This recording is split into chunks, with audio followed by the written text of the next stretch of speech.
Hey guys, it's Rick here on my new channel, Row Apex, giving you a gas mask review on the UK Avon S10 respirator.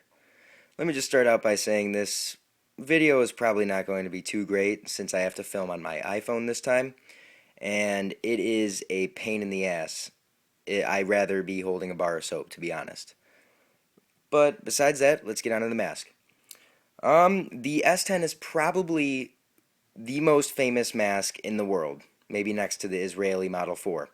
But it's, famously recognizable, and it's paved the way for dozens of other masks used by different countries, such as China, Pakistan, Czech Republic. The list goes on. The S10 is made by Avon Rubber, and it's currently used by a majority of the British Armed Forces, but it's being phased out by the newer and better Scott GSR, or General Service Respirator. But it's had a good run with over 20 years of service. It was first introduced in 1986 to replace the S6 respirator and to meet British and NATO requirements. It features all the basic necessities that modern respirators should have, and it features a large frontal speech module with a drinking tube. Pops out here, and valve open and close. On the side is a secondary speech module, and above that is a stamp that says Avon. Well, I don't think it's going to focus, but it says Avon, and mine says 1988, which is the year the mask was made. On the other side is the filter port, and this can be switched to the other side to support left-handed shooters, but it's basically a minor pain in the ass, and you can't really do it in the heat of battle. Above that is a 2, which is the size. A 1 is the largest and 4 is the smallest, so the 2 is probably the easiest to find. It's a medium.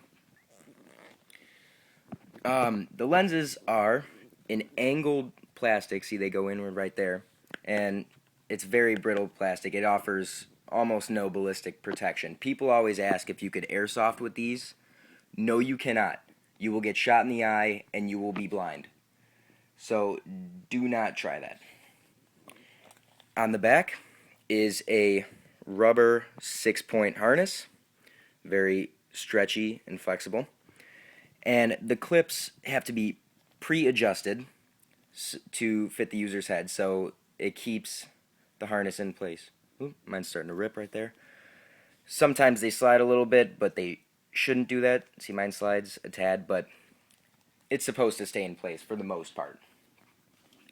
On the inside is I don't know if you guys can see that. Yeah, you can. A second inner mask to prevent fogging of the lenses, so that helps big time because older masks didn't have that. The S10 comes standard issued with a bag, decon kit, all the usuals, which I can't find right now. But I do have a few extras that I picked up on eBay that I want to show you guys. First, I have it's nothing special. It's a standard 40 millimeter hose with the filter on the end. I'm almost positive it wasn't made for the S10, but I like to keep it on here for the sheer badassery of it. And I think it looks pretty cool. So, there that is. Second is a microphone adapter that attaches onto the secondary speech module, or with a certain bracket that I have, it can be attached to the front right there, but it doesn't work so well on the S10 because of the drinking tube. It works a lot better on the SF10, which does not have one. Third is the oh so famous tinted outside lenses. They pop onto the front right there.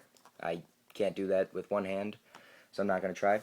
But usually people recognize these from the SAS, which they don't use the S10, they use that SF10. But usually, people recognize it from that.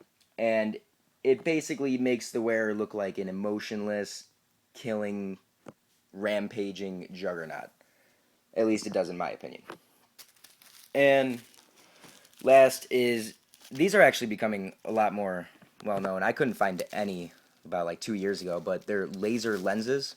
They're not outserts like those. These actually have a sticky ring, and it sits right on top of the lenses right there. And once they're on, they're on. Um, these actually look really cool because they're like a mirrored green, but then at different angles they're purple, so they change colors. I'm not positive of the purpose of these since lasers aren't usually used in battle too frequently, but who knows? Maybe I'll find out one day. Um, that's about it. I mean, there's not much else to say. My opinion, personally, I think it's a very sturdy and efficient mask. That could be looked at as a positive and a negative because it's a little heavier than modern day masks, but for its time, it was a giant leap in the MBC department. Um, Overall, I think the mask is 100% amazing. I mean, that's just my opinion though, because this was the first mask I ever bought, and it was my inspiration to start collecting, so I have sort of a love for it. But given its popularity among everybody, I'd say that it usually has good feedback. Let me know what you guys think. All right. Again, sorry for the bad video. I promise the next one will be better. Later.